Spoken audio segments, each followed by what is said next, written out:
IP is an asset class where the market for that asset is so inefficient. The transaction costs to do business, to transact, trade, use IP are so high.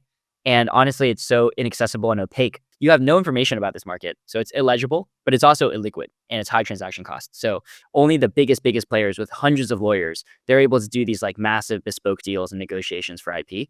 But for the 99.9% long tail of this market, nothing happened because the cost of making things happen are too high.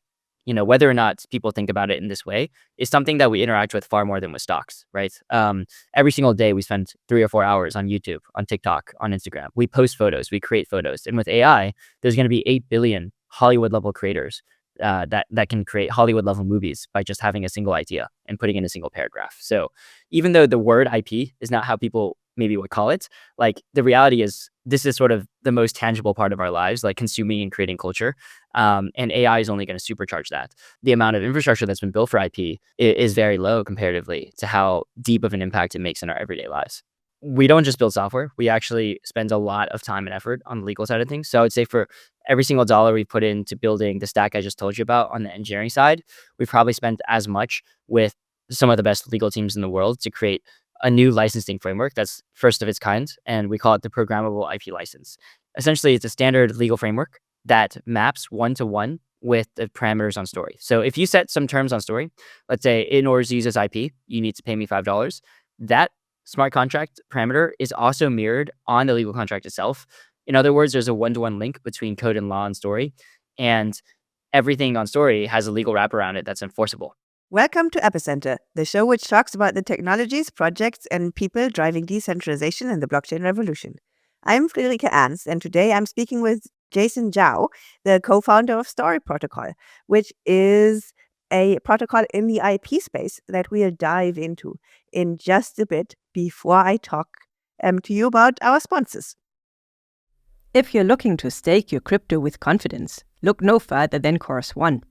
More than 150,000 delegators, including institutions like BitGo, Pantera Capital, and Ledger, trust Chorus One with their assets.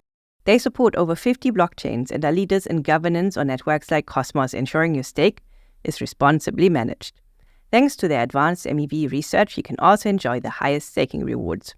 You can stake directly from your preferred wallet, set up a white label node, restake your assets on EigenLayer or Symbiotic, or use their SDK for multi-chain staking in your app. Learn more at chorus.one and start staking today. This episode is proudly brought to you by Gnosis, a collective dedicated to advancing a decentralized future. Gnosis leads innovation with Circles, Gnosis Pay, and Metri, reshaping open banking and money. With Hashi and Gnosis VPN, they're building a more resilient, privacy-focused internet. If you're looking for an L1 to launch your project, Gnosis Chain offers the same development environment as Ethereum with lower transaction fees. It's supported by over 200,000 validators, making Gnosis Chain a reliable and credibly neutral foundation for your applications. Gnosis DAO drives Gnosis governance, where every voice matters. Join the Gnosis community in the Gnosis DAO forum today. Deploy on the EVM-compatible Gnosis Chain or secure the network with just one GNO and affordable hardware. Start your decentralization journey today at gnosis.io. Jason, it's super nice to have you on. Thanks for having me. Really excited for this conversation. Before we dive into Story Protocol, tell us a bit about yourself. Absolutely. So my background is a little bit more diverse. I haven't been in the blockchain space for 10 years like some people here, but I've been pretty interested in a couple of things before entering the blockchain space. So I studied philosophy in university, really interested in political theory, and I also got a master's in computer science, both at Stanford. So I've always liked to focus on the intersection of the humanities and technology. But originally, my first passion in technology and in software was really AI. So I did some AI research at Computer Vision Lab at Stanford, and then I worked at DeepMind, which is Google's AI lab, for a couple of years. And what I was doing there was taking reinforcement learning, coming out of AlphaGo and AlphaZero, these large like chess playing, game playing agents, and finding ways to take that research, that reinforcement learning algorithms, and apply them to build new products on the back of that. So one thing that I've been really interested in throughout my career is essentially finding ways to take cutting edge technical research and find ways to translate that into tangible consumer products. That's what I was doing at DeepMind. But then I got really interested in blockchain I would say around 2020, around DeFi summer, 2020, 21. And what really excited me was I started to reread the Bitcoin and Ethereum white papers in addition to Uniswap and Maker and these other core protocols. And what was really striking is that reading these white papers, it was almost like reading a political treatise in some ways, especially like Bitcoin and Ethereum are so ideological and so philosophical with a little bit of computer science mixed in. So I found that element very intellectually interesting that, blockchains had this ambition to become core substrate of a new type of internet, and some would argue even like a new type of society. So that was really exciting and I think very fresh. And then the other component was sort of the open source ethos and the organic, almost Darwinian ethos of blockchain, where if you build a smart contract, it's this unstoppable software program that can last for thousands of years, as long as the blockchain is maintained. And the idea that other people can permissionlessly build on top of your work, they can fork it, they can build an application on top of it. If they want, they can even maliciously attack it, right? So if the software isn't structured perfectly, then there will be cracks and those cracks will be manipulated. And that leads to this really open research environment where you're going from white paper to products, from research to production in like a matter of weeks or months, rather than what I was doing in the AI world was, you wait like 5 years to see some research go into production, because there's only like 5 or 6 players that can actually do that, right? So that's kind of how I got into blockchain. And the sort of quick story of how story happened is just me and my co-founder were really focused on finding ways to build blockchains that could do something beyond money and beyond finance. And I think IP is, a $61 trillion asset class that blockchains haven't really tackled. And there's so many problems that IP is having because it's just so opaque, so inefficient of a market. Especially with respect to AI, you're starting to see all these issues. So that's kind of how story started and how I got into the space. And what are the pain points that you currently see with how IP is treated under the current system? Yeah. So, I mean, I could go on for a long time about this, but just to kind of give you the high level overview, I think the history of crypto is kind of building software based networks, blockchain networks that replace struggling existing institutions, right? And the best example of this is Bitcoin. You have Satoshi responding to the 2008 financial crisis and essentially saying, hey, like banks, maybe we shouldn't completely rely on banks. Maybe we should at least have an alternative where software is intermediary instead of like this massive, Goldman Sachs or Lehman Brothers institution, right? And so that's kind of an example of where most blockchains have been focused, is trying to continuing that mission of decentralizing finance. But if you look at the legal system, that system is way more antiquated and way less sophisticated than Wall Street. Wall Street is actually quite sophisticated. If you think about, just to give an example, I've talked to sort of execs of companies where their entire business is owning IP, right? And IP can be scientific research, so it can be pharmaceuticals, it can be the biggest brands in the world, think Louis Vuitton or Nike or Puma, or Adidas, and then also think media, right? So Hollywood, music, Blackpink, things like that. So it's a very broad asset class. But if you go to execs in any branch of this asset class, I've literally heard this many times where they'll tell me, hey, sometimes I just don't do deals where I could actually have someone else use my IP and pay me for it, because I need to go to my legal team and find out what IP I own. And that, like, querying what IP I own and what slice of the rights I own is actually more expensive. It costs more millions of dollars than the deal itself. So I just don't do the deal, right? And this is indicative of a broader problem, which is IP is an asset class where the market for that asset is so inefficient. The transaction costs to do business, to transact, trade, use IP are so high. And honestly, it's so inaccessible and opaque to people like you and I. Like, how do I know what IP I can use? There's not a place I can go. If you go to the US Copyright Office, for example, it's like it looks worse than Craigslist, right? So you have no information about this market. So it's illegible, but it's also illiquid and it's high transaction costs. So it's a very inefficient market where you have only the biggest players with hundreds of lawyers. They're able to do these like massive bespoke deals and negotiations for IP. But for the 99.9% long tail of this market, nothing happened because the cost of making things happen are too high. And that's what Story's trying to solve, is make it easier for individual IP holders, even also AI companies, right? You're starting to see OpenAI is getting sued by the New York Times. At the same time, they're also paying a bunch of IP companies like tens of millions of dollars a year. So like, how do you have this massive discrepancy? There's this like free for all in the IP world. And our thesis is like, whether you're an individual IP holder or whether you're an OpenAI, it's very hard for you to license IP. Like, you also can't expect OpenAI to make 10 million licensing deals per day. They don't have the resources to do that. So I think the thesis is the market for IP is very inefficient, and you need a blockchain-based global market, a transparent market, a programmable market for IP. How did you stumble upon this kind of like interweaving set of problems? Because in a way, it's very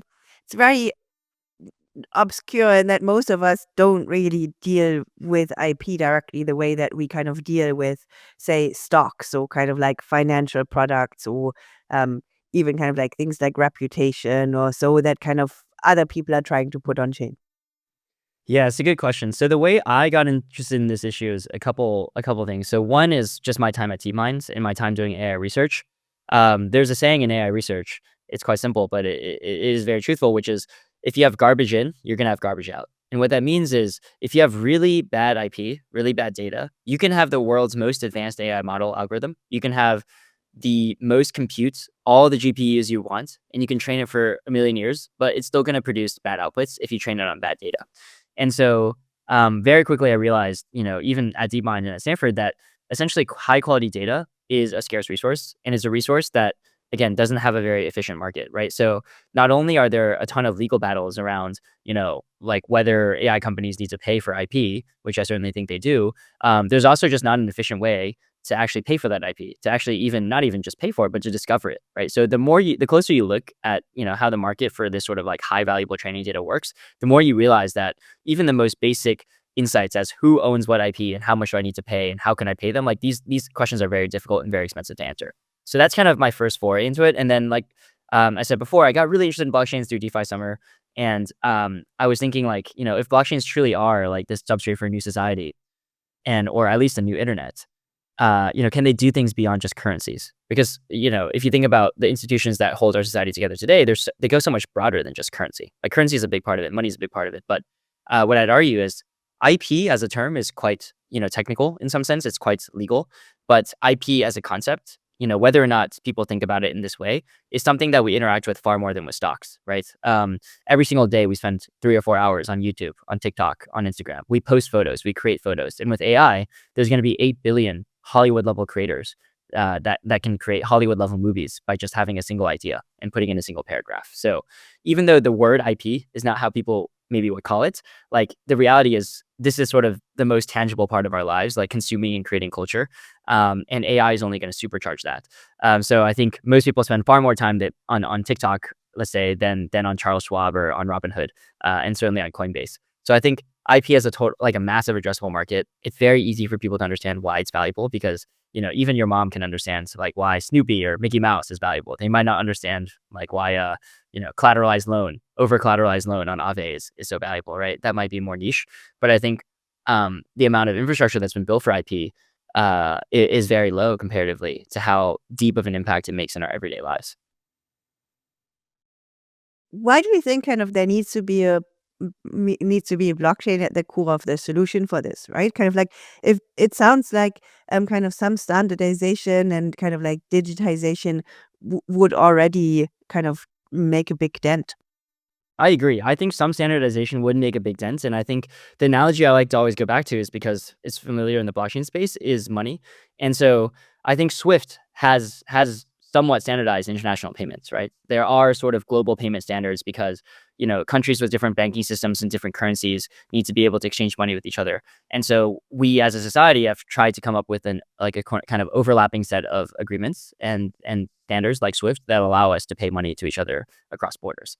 But then again, stable coins are probably 100x cheaper than Swift. So I think that, like I think where IP is today is they don't even have a Swift. Okay. There's no Swift for IP. So yes, I do agree. Like even having off-chain solutions would be really helpful. And I think that it's great that people are thinking about that. But I like with stable coins being 10x better than Swift, I think a blockchain-based solution will be 10x better than even like a Swift for IP. And the reason why is because I think the killer app, if I had to summarize in one sentence for blockchains, is to create unstoppable programmable digital market. And you have this instant settlement, instant payment for IP across the world, regardless of where you're from. And I think that's really, really powerful. So I think that's why blockchains are necessary. And then as a very pragmatic matter, we're a developer product. So we don't necessarily build a bunch of user-facing applications. We're more like Stripe or a payment platform in the sense of, you're not going on stripe.com to pay for your hoodie or your shoes that you just bought. You're going on some website and Stripe is it's kind of behind the scenes powering the payment experience. That's how we imagine Story is. We're kind of like a developer tool. And if you're building an app that touches IP, whether it's an AI application or a consumer app or a creator tool, you're kind of using Story to sort of register IP that's being created on your app to Story or pull IP that's already on Story and bring it into your app. And if that's the case, we need to sell to developers. And in order to sell to developers, we need to assure them that if they're about to put their entire company's IP, which could be 90% of the company's value, on a system, that system cannot just shut down. Because what we're promising to developers, or we're pitching them, I should say, is you register your IP from your application once on Story, and can now access monetization and distribution from the hundreds of other applications in our ecosystem, right? So it might originate from like you might create a character on one creator tool, but then that character can be used as a comic in 5 other apps, right? And so if we have the ability to shut that IP system off, then we're cutting off like a very important source of revenue for that business. And I think developers from seeing, for example, Twitter shut down their API, I think in the 2010s, that was very devastating, right? And people have stopped trusting centralized APIs so much that if we're asking these businesses where 90% of their value is accrued in IP, like it's good to have this immutability and unstoppability condition where they know that the software we put out there that they're registering their IP on is actually not in our control either. So I think that's an added layer of benefit. But I do think sort of just having a global settlement layer in instant payments is really important part of why we chose to have blockchains as the backend. Okay, yeah. I think this sets the stage super beautifully. So kind of let's dive into kind of like how the protocol itself works, and then we can kind of loop our way back around to kind of like how this kind of applies to the real world. So Story is actually its own blockchain, right? So kind of why Yes. did you choose to kind of build a new blockchain rather than kind of use an existing one? Yeah. So there's 2 reasons for that. One is more, I would say, historical, based on like our own sort of trials and tribulations as a company. The other is more philosophical and future facing. So in terms of the sort of history of why we ended up building an L1, that was never really our intention. So we started off trying to build just a pure smart contract protocol. And we immediately like ran into a lot of limitation. So essentially what we wanted to do, the way that IP works is it's very graph-like in nature if you try to represent it in a database structure. And what I mean by that, one example I can give is this game called Super Smash Brothers. So it's a pretty popular game where you have like characters from many different franchises that are able to fight with each other, and it's like kind of a combat game, right? So you have Mario from Nintendo, you have Sonic from Sega, you have characters that are licensed in essentially from, let's say, 5 to 10 different franchises. So you can imagine there's like, let's say, 30 to 50 characters in that game from many different franchises. And the way that we would represent that on Story is you'd have like 30 different parents IPs. So you have Mario, you have Sonic, you have some other character, and they're all kind of like licensing their IP into this game, which is its own sort of dot or node on this graph, right? So you can imagine like 30 parent nodes all connecting to a single child node. And if the game generates revenue, let's say it generates $100 in revenue, that revenue would be it would flow up to each of the parents based on the agreements that they had, right? So maybe Mario gets 1% of the revenue, so it gets $1, right? So now you have this revenue coming in to this graph and flowing up to each of the 30 parents. But the thing about building something that's permissionless and on-chain is that those parents can have parents as well, right? So you have money moving into one node, that's the game. It flows up proportionally to all the parents, and then the parents have their own parents. And so you have this very computationally expensive graph traversal problem.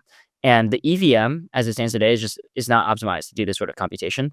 And because it was so expensive, we had to limit our protocol such that each IP could only have 2 parents connected to it. And that really limits the sort of things that you can do on Story. For example, if you have a song that has 3 components, like let's say a harmony, a melody, and then like some instrumentals, you can't represent that on Story because you can only have 2 parents. And so we had to limit a lot of the applications, and we decided that that's not the route we wanted to go. Like we didn't want to just wait for the EVM to get better. And so what we did was we just built our own execution environment. And this kind of goes to the sort of future-facing reason. We decided that like IP is just a very different type of asset than money, and it requires a lot of additional things beyond just the graph traversal problem I mentioned to you in terms of the execution environment. You also need to validate each IP. You need to validate whether it's unique or not, right? So if someone registers Mario, like we can't have like 5,000 Marios on Story, right? That's not how IP works. There's only one Mario, and it's the unique one, and then we need to track other usages of Mario, right? So this sort of decentralized validation service we had to build out ourselves. And so the benefit of building a layer 1, although it's much, much more costly and takes a lot more time on the engineering side, is that you can customize every layer of the stack. So we can choose exactly what software our validators are running. We can choose exactly how to customize our virtual machine. And I think that, the product that we put out there on public mainnet is going to be version 0. And like, I think there's going to be many, many improvements fundamental improvements that we want to make over the coming years as we get more feedback. And it's very difficult to change and customize these things if you're either building a smart contract protocol on another layer 1, or if you're even building a layer 2, where if Ethereum is struggling, for example, you're just by default struggling. And if Ethereum is making certain changes to its opcodes, you kind of have to accept those changes. And so I think for us, the freedom and independence was worth the extra cost as we started to encounter more and more bespoke problems that we ran into. I want to double click on the how do you know which one's the right Mario? But kind of I want to do that a little bit later. So maybe first up, let's talk about kind of the tech stack kind of you're building on. So kind of like what tech stack did you pick, and kind of like which novel features did you introduce, and kind of like how did you make those trade-offs when you were designing the system? Yeah, so our current layer 1 is a little multi-layered. So we have a very, I would say, composable stack in the sense that we can upgrade each layer of the stack very easily if we wanted to, and that kind of alludes to the flexibility that we want to have in the future. But basically, on the consensus level, we're using a version of Comet BFT, which is also supported by the Cosmos SDK. So we have compatibility with the Cosmos SDK, which we think has the biggest developer ecosystem out of any sort of uh, blockchain-based SDK. So that allows us to have like a very developer-friendly consensus level. So that's what we're doing on the consensus side for the validators. And then on the execution layer, we started with the EVM, but we made a lot of changes to solve these IP-specific problems. So I talked about the graph traversal issue and flowing royalties through this very large graph. So we have precompiles that are optimized towards lowering the cost of that execution. And we will continue adding more and more execution customizations in the future. And then on top of, so we have the consensus layer, we have the execution layer. Enshrined natively into our execution layer is a smart contract protocol called the Proof of Creativity Protocol. And this is kind of the original smart contract protocol we were building way back when, a few years ago. And the basic functionality of the smart contract protocol is to, number one, create a standard set of metadata for each IP asset, so that whether your IP is from country A or country B, whether it's from the US or from Europe, it essentially has the same metadata, whether it's registered by OpenAI or by a small indie app, right? So that's number one, is the same smart contract metadata. And then number two is allowing each IP to be programmable, right? So not just storing the static information around each IP on chain, which is relatively uninteresting, but actually allowing the programmable terms that each IP owner sets for that IP to be enforced automatically. And so an example I can give is like, let's say I create like some sort of music. I can register it on Story and I say, anyone can use this song in AI remixing if they pay me $5 upfront. And if the remix that they make blows up and generates a lot of revenue, then I want 10%. These terms are actually registered on a smart contract through the Proof of Creativity protocol. And whenever someone tries to use that IP, we would actually enforce the payment upfront. And then also, if the derivative generates revenue, we would also flow, like as used in the Super Smash Bros. Example, we would flow 10% of the revenue to the original music creator, right? So in this example, it would be myself. And so essentially what we've done is allow every single IP asset to have its own terms, its own programmable parameters, and to allow them to be enforced on chain through Story automatically, building this kind of like parallel IP system on chain. So that's enshrined on top of our execution layer. And then the last thing on our stack is essentially this validation service I was talking about, which every single IP asset that comes in that gets registered to Story, we actually check whether it's unique based on the reference set of every other asset that's already been registered on Story, as well as a common set of IP assets like Mickey Mouse or Thanos that we know are likely to be infringed upon. So every single IP asset that's coming into Story, we actually check for a basic level of uniqueness before it can be registered. And that's also a separate system that we built that works in parallel to the stack I just shared. What do you do if I kind of just bypass Story and just use, the IP without ever involving Story, right? Kind of like I can take the song and kind of just remix it. What prevents that? Yeah, so I mean, one thing that is really important to note is there's many layers of defense that we have. First and foremost, right, we don't just build software. We actually spend a lot of time and effort on the legal side of things. So I would say for every single dollar we put into building the stack I just told you about on the engineering side, we've probably spent as much with some of the best legal teams in the world to create a new licensing framework that's first of its kind, and we call it the Programmable IP license. And essentially, what that license is a standard legal contract. Think about it like similar to a YC Safe, right? YC Safe made it really easy for people to raise capital without having to have a priced round. And so essentially, it's a standard legal framework that maps one-to-one with the parameters on Story. So if you set some terms on Story, let's say in order to use this IP, you need to pay me $5. That smart contract parameter is also mirrored on the legal contract itself. In other words, there's a one-to-one link between code and law and Story, and everything on Story has a legal wrap around it that's enforceable, right? So Story is not guaranteeing that no one will ever be able to use your IP in a malicious way. That's impossible without running like some sort of Big Brother security state where we track every click that everyone's doing at all times. That is impossible. But what we can say is at the very basic level, if you do not support the terms that the creator has set, you are violating the law, right? And usually that is actually quite a level of deterrence that people aren't familiar with, right? So if there is like actual consequences, then people are less likely to infringe. So that's kind of like the baseline, right? Like the worst case scenario on Story is the best case scenario today, right? Which is that someone violates your IP and you have to go to court. That's not a very good outcome. It's very expensive, but we think that's important as a backstop. So that's kind of why we invest on the legal side. But hopefully we don't have to get to that backstop. Hopefully we can actually build a set of solutions that are like levels of escalation below having to go to court, because we want to avoid that. And so what we've done is, like I mentioned before, we have this IP validation service. And so what it does is we partnered with a lot of Web2 enterprise providers whose entire companies focus on scanning the internet and finding instances of similar images. So every asset on Story, by virtue of it being registered on Story, now all these different providers are actually searching for instances where that IP is being used, right? And we can flag that, and we have an on-chain attestation service where we essentially flag, hey, your IP may be used elsewhere. You might want to take a look. And if the violating IP is also on Story, right? So let's say if there's two IPs on Story, one is pretending to be the other, we would actually have the ability to demonetize the IP that's infringing. So those are sort of the ways that we like have these levels of escalation, such that on chain there are already quality signals to people that want to use IP, as well as to the IP holders, that there may be something wrong or that they might want to avoid using certain IP, but the legal backstop is always there, right? So I think that's kind of important as well, is to have that legal backstop. Cool. I have more legal questions in just a bit. Maybe let's talk about the blockchain for a little bit. So I assume this is proof of stake, right? Yes. So who are your validators? So our validators are a mix of what I would say like are relatively professional validators that you see working on a lot of other top blockchains. And then we also have a good amount of validators from our community. So we have validators being run by students at Stanford. We have validators from people, in Asia, all around the world.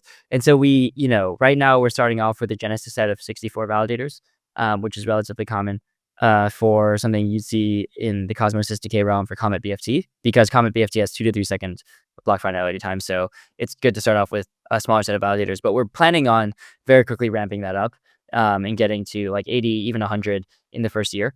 And so when we do expand, our focus will be primarily filling those with more community validators. So like I know some folks at Stanford that I talked to, some students there, like they didn't get in on the Genesis set, so they're very excited about getting in on the second, as well as like other sort of community players, either ecosystem projects or folks that we work closely with.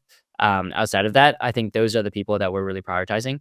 But right now, it's a set of professional validators, as well as like I would say 20 to 30 community validators. So it's a little bit under half that would be community. And like as we expand, most of the marginal additional validators should be from the community. Mm-hmm. And how do you ensure interoperability with other blockchains?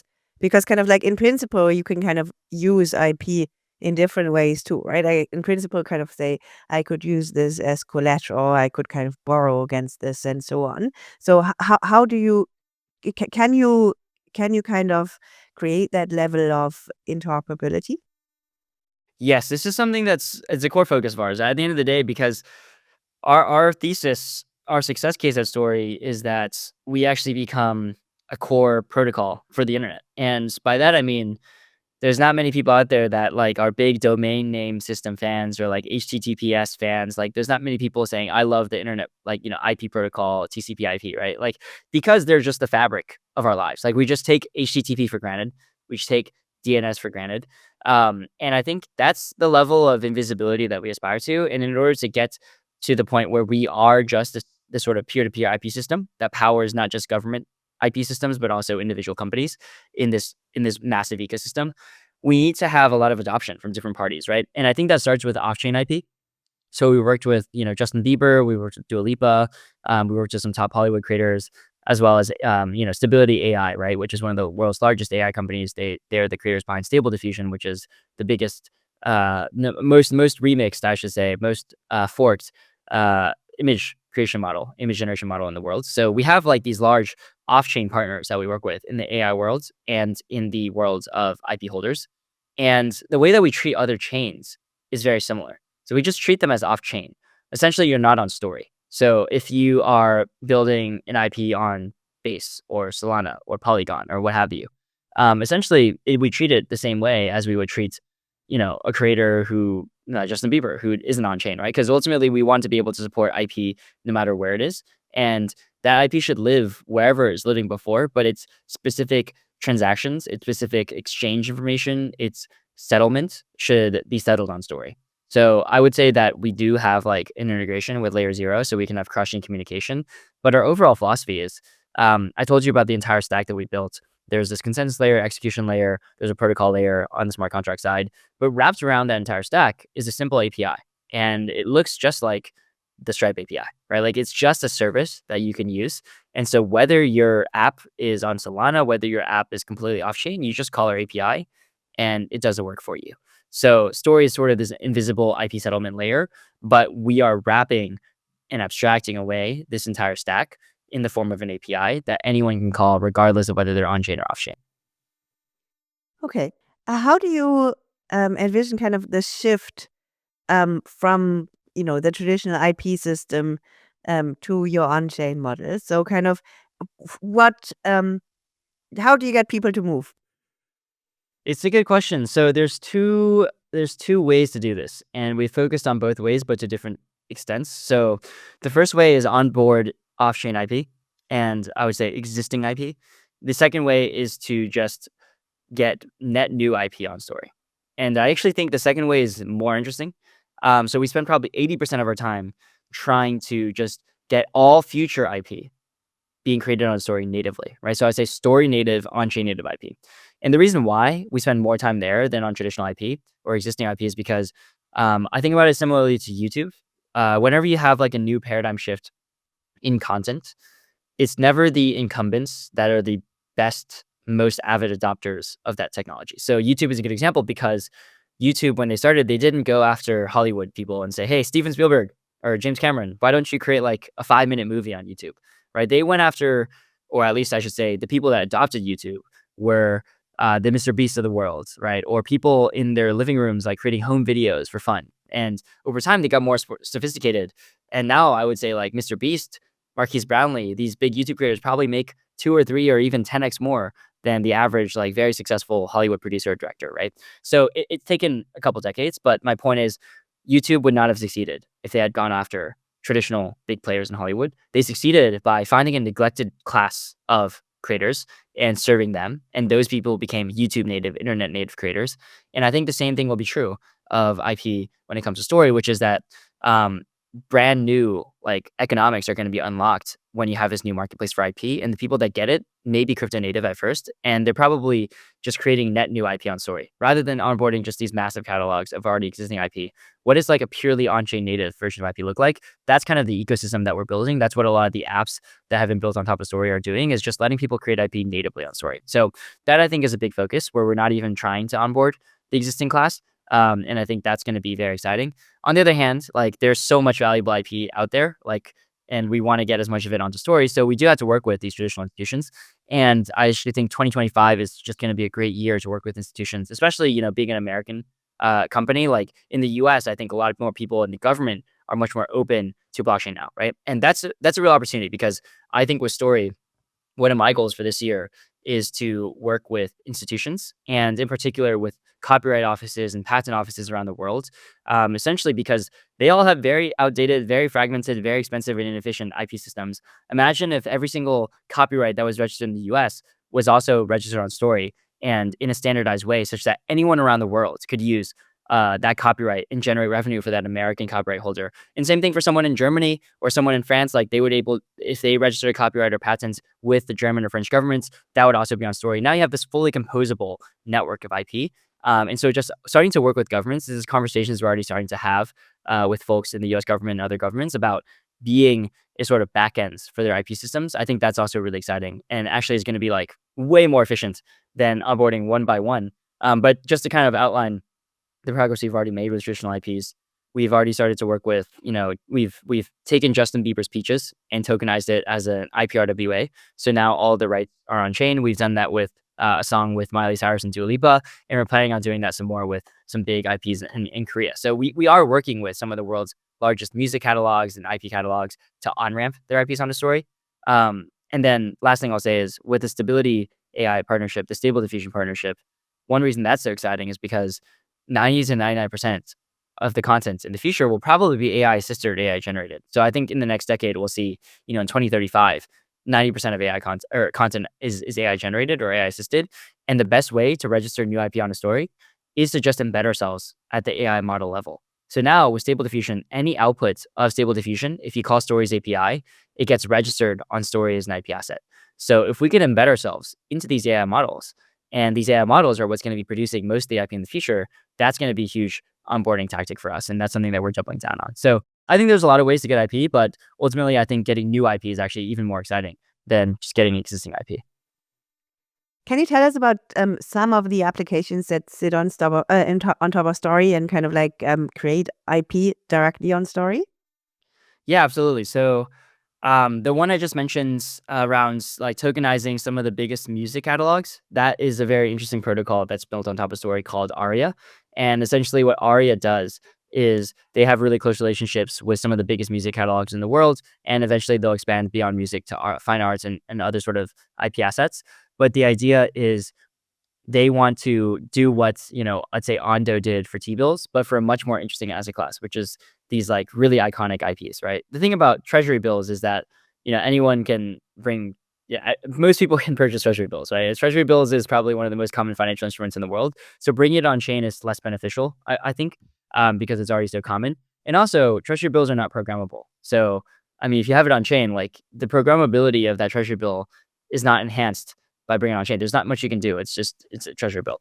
Whereas with IP, what Aria is doing is they're bringing some of the biggest hits out there, right? Like I just used Justin Bieber's Peaches as an example, and they're bringing it onto Story, which does two things. One, it means that people who have no access to IP as an asset class, right? I was talking about the 99.9% long tail. All of these people, you and I, can now access the yield from all the streams of Justin Bieber's Peaches, right? So as I'm listening to Justin Bieber's Peaches on Spotify, I am benefiting the people who have access to that asset on Aria. And that's really exciting because you're now taking this asset that used to be held by like the top 0.1% of institutions and letting everyone have access to it. But it's not just a yield, because that part is kind of similar to what Ondo is doing with treasury bills, bringing treasury bills yield on chain. What's even more exciting is that the rights are also on chain. So not just the economics, but also the rights are on chain. And so whoever owns the Justin Bieber asset or even a fractionalized part of that asset on Story now has the rights to create AI remixes of that song, right? And that's really exciting because that licensing is done through Story. And that's something that just isn't possible in the traditional legal world. If I wanted to remix Justin Bieber's Peaches, I mean, I would have to go talk to his lawyers, right? That would be very, very difficult for me to do that. And now I can do it with a single click on Story. So I think that's one exciting use case. The Stable Diffusion is another one. And then we actually announced recently that David Goyer, who is the creator behind the Dark Knight trilogy, the big Batman movie series, he's the lead screenwriter there.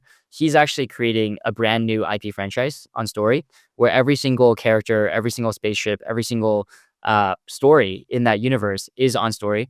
And his fans and his community can actually extend and add new stories, add new characters, add new lore. And if accepted by David, they'll actually share revenue in the entire franchise. So if that franchise becomes a movie and generates a lot of revenue, all their revenue would be shared with people who contribute along the way.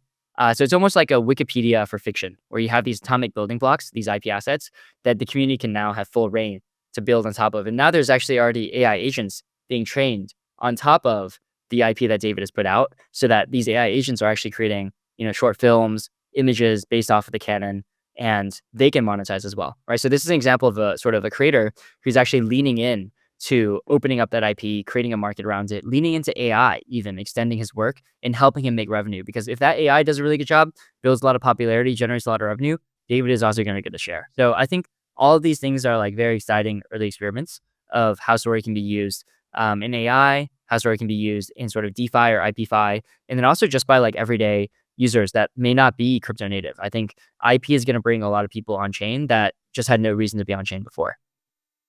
Hmm. You talked about the legal framework that kind of you're setting up to go alongside the software part of this. In which jurisdictions is that recognized?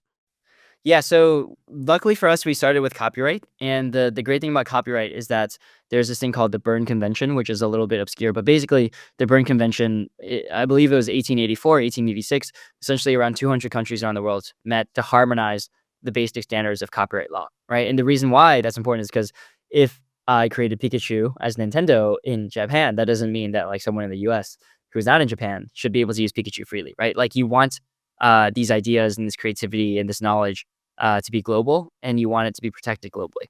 And so most copyright law it functions relatively similarly across countries. What is different is enforcement. So some countries enforce copyright much more heavily than others.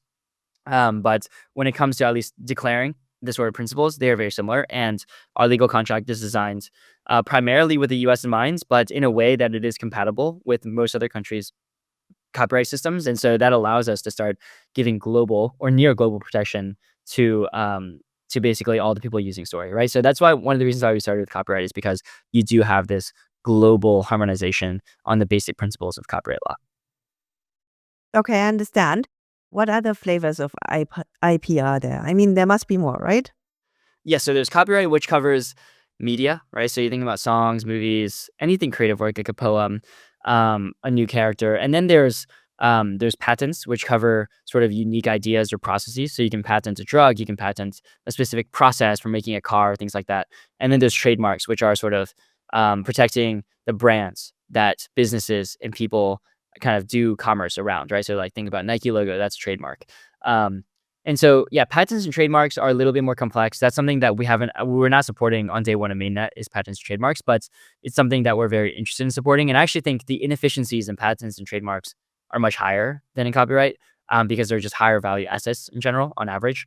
And so right now we're kind of starting to do the legal work to also have that legal wrapper for patents and trademarks on story. But one of the things that we'll have to deal with, as you said, is that they're less global, right? So you have a patent office in the US, you have a patent office in Germany. Those are completely different patent offices with different processes. So being able to harmonize that, we might have to go country to country as opposed to copyright, which is much more global.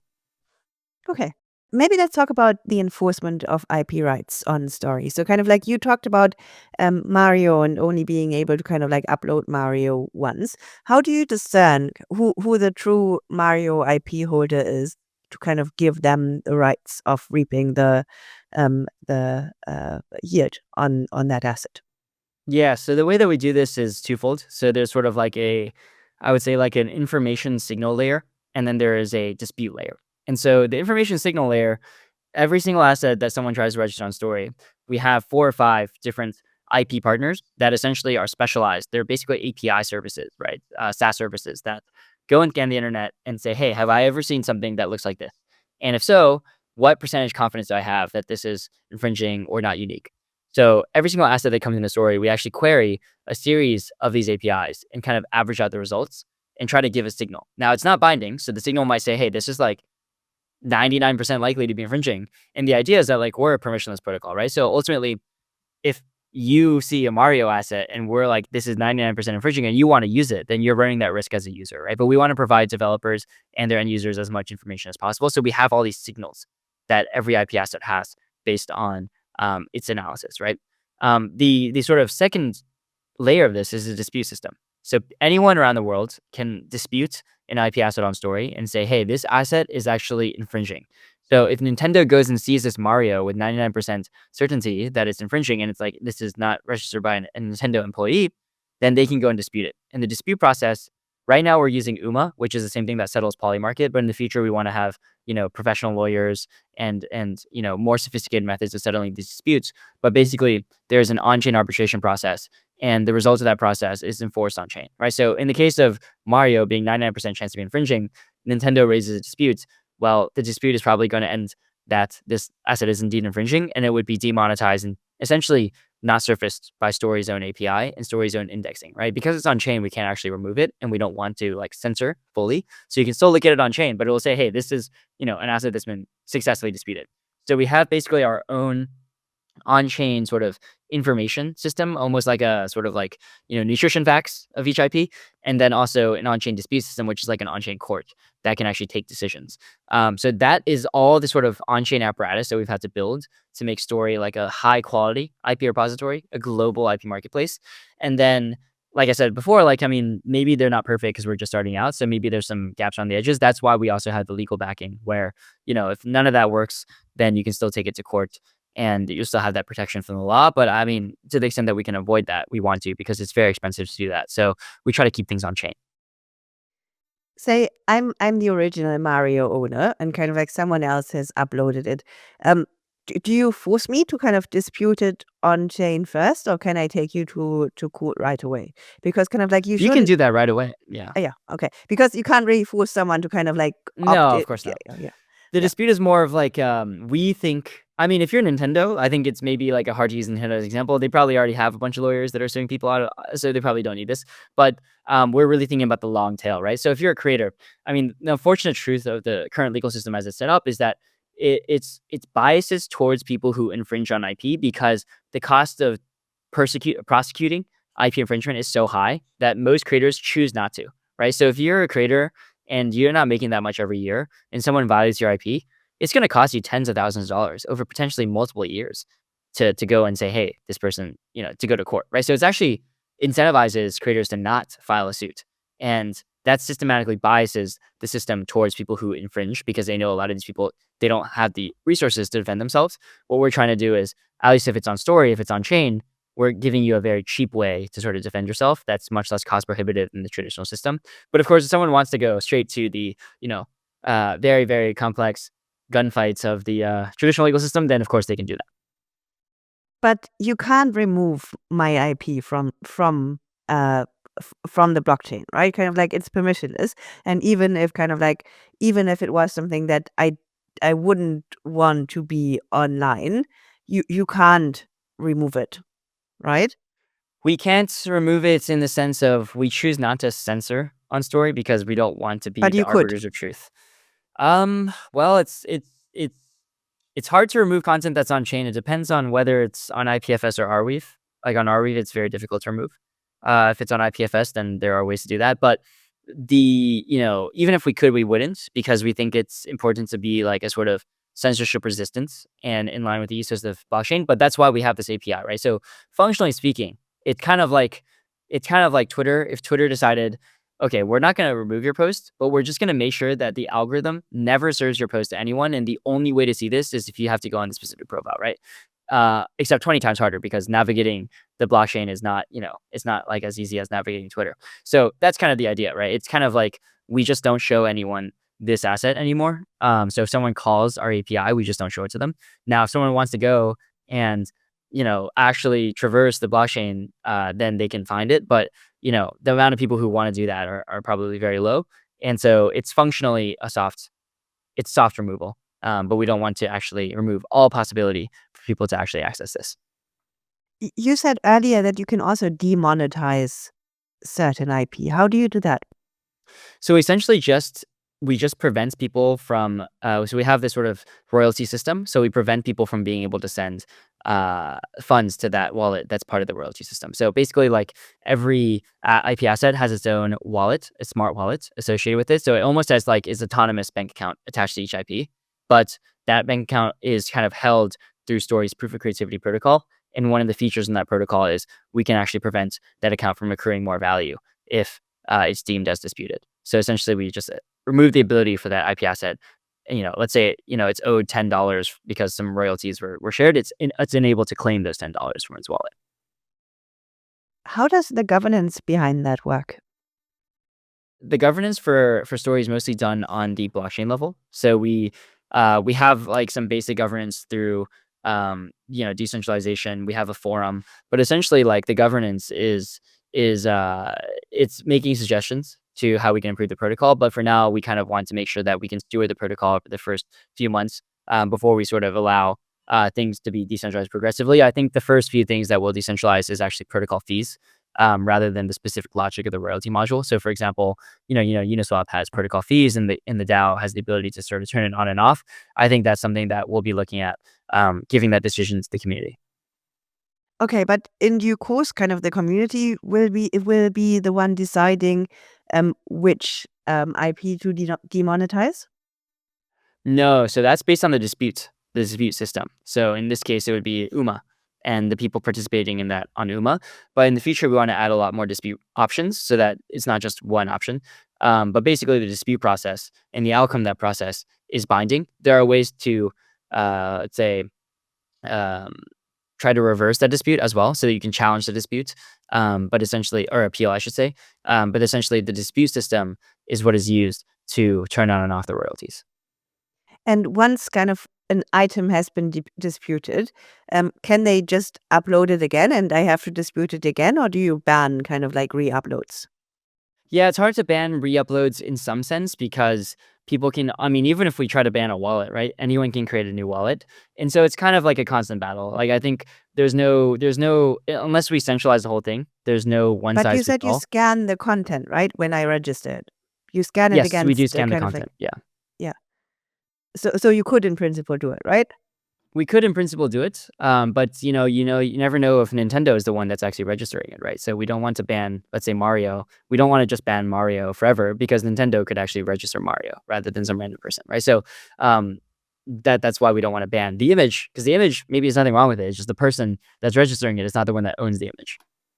Okay. And the person who's registering the image without my permission as the IP holder, are they penalized in any way other than kind of like being demonetized? Because otherwise they can just grief me, right? Kind of like they can just make 5 million accounts and kind of upload the Mario pick 5 million 5 million times, and kind of like I have to dispute it 5 million times, and kind of it'll just cost me a bunch of time. Yeah, so I think that in that case, right, I mean, it's a good edge case, but ultimately, I mean, that is the sort of risk of a permissionless system, is that you have the ability for people to do things openly. I think what in realistic will happen is that essentially, like, there will be social consensus and there will be reputation systems built around this. And so, like, we already have a lot of apps that are focused on this specific sort of problem. We don't have to solve every problem ourselves as like an ecosystem. So one example is, essentially, there's an application called Vario, which allows people to stake IP on assets and say, hey, if I'm staking this token on an IP asset, I'm basically saying I believe that this is a real one, right? And so I think there are going to be a lot of sort of immune system sort of type of responses that develop in the ecosystem, where people might only really look at or take seriously IPs with a certain level of stake. And if everyone knows, hey, like, for whatever reason, there's 5,000 Marios on Story, but this one has 10,000 USDC staked, then that one's going to be the accepted one, and the other 5,000 will probably be looked at with, just an understanding that that is not the real consensus one, right? So I think there are sort of like many crypto economic ways that we can actually generate legitimacy in a more scalable way. But ultimately, like, as a matter of practice, we are not trying to limit the amount of people who can register.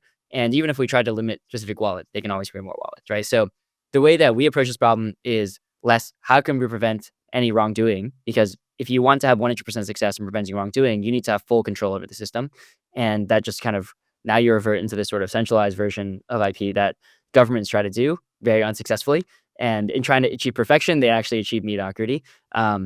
Whereas we could have more scalable systems that have, like, different approaches to developing an immune response, the kind of spamming or other forms of long tail behavior, to make them unprofitable, essentially, right? Because, if you have a lot of IP staked or a lot of tokens staked on one asset, and then there's 4,000 other versions of that asset that don't have any, then it's pretty clear which one is the real one. Okay.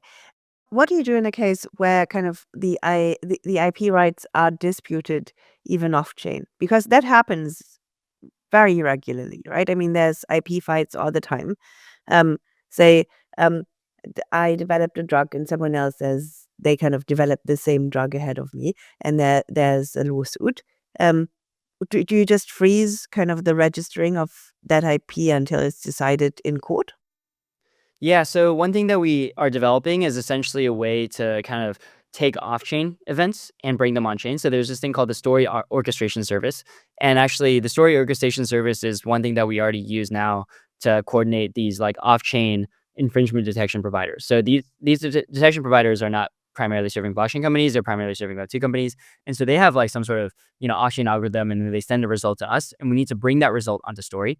So one thing that we want to extend is if there are off-chain disputes, can we actually have an oracle that brings them on chain and updates with the result, right? Ultimately, our thesis at Story is kind of similar to stablecoins in a way where stablecoins, they are totally ERC20 tokens. If they're on Ethereum, they're totally like, blockchain native, but they derive their legitimacy from the US dollar. And then they take the US dollar's legitimacy and add in the blockchain technology to make it much better, right? So now you have instant global payments with stablecoins instead of having to go through all these terrible processes if you just had US dollars. I think Story is the same thing, right? Like, we're not trying to create a parallel legal system where like we have a completely different set of laws. What we're trying to do is take the legitimacy of the legal system and then make it 1000x better on chain. And so if there are things happening in the traditional legal system, then we should be responsive to it. And that's a really great point. So I think right now we don't have that support live, but one thing that the story organization service is meant to do is to bring the relevant events and analysis from off-chain world into on-chain world. So as time goes on and as we prove story out, I think that that'll be an essential feature. And actually, one thing that I am eager to do is actually, when people violate IP on story, to take it to court in the traditional legal system, just to prove to everyone using story that this actually does work and that we're putting our money where our mouth is. So I think that we're sort of driving towards that institutional adoption by showing that we're going to put our money where our mouth is. Okay. Can you outline the roadmap for Story? So what are the key milestones in the next year and beyond that? Yeah, so I mean, the biggest milestone for us coming up is our public mainnet launch. So that's going to be very, very soon, and I'm really excited to sort of celebrate that with the community, with the team, because we've been working on this for 3 years, and so we've had a few test nets by now, and this will be like our first mainnet, and just making sure everything goes well. Beyond that, looking forward to deepen our relationship with Stability AI, as well as working with some big players in the AI worlds, because I think Story is one of those few projects in the blockchain space that can work with these massive AI companies, because we're providing them with this massive, essentially training set of IP that they can use, but also pay for, right, in a legal way. So continuing to work with AI providers, starting to work with governments, as I mentioned, and then essentially just building up the ecosystem and a lot of the technology. Like, the way that we see Story, as I mentioned, is it's not a finished product. Like, even though it's on mainnet, I think a lot of the blockchain space has this notion of like, once you launch on mainnet, that's kind of like the core thing. It's done, it's set in stone. But we kind of see this as an iterative approach. And so we're dropping our white paper very soon, which will show a lot of the future directions we have. But I think there's a lot of innovations we can make in decentralized file storage. I think there's a lot of innovations we can make in connecting deeper to the AI stack and knowing, the moment an AI model generates something, whether it can be registered on Story. I think there's just going to be a lot of technical upgrades to our also just like basic scalability as a blockchain as we get more and more adoption. So I see our tech as very much V0, and I think we're just going to have to add a lot more bells and whistles as the year goes on, in addition to partnering with these AI companies and working with governments. Cool. So if a creator or developer kind of wants to get involved with Story, where would you send them? Yeah, so for developers, definitely our docs. So docs.story.foundation. We update it like more than once a week. So super live, super up to date. We also have a version that you can easily download to train an AI agent on. So we know that a lot of people are coding with AI helpers now. So, our documentation is AI consumable. And then for creators, we're actually going to launch a very interesting first-party app that allows you to seamlessly register IP on Story very shortly after our public mainnet. So I'd encourage you to experiment with that. It's going to be called the IP Portal. And it's going to be a really, really easy app for you to register, protect, and monetize your IP without having any technical ability or knowing what the blockchain is. So that'll be launched pretty shortly after our public mainnet. Fantastic. Thank you so much for coming on, Jason. Thank you. Thank you for having me.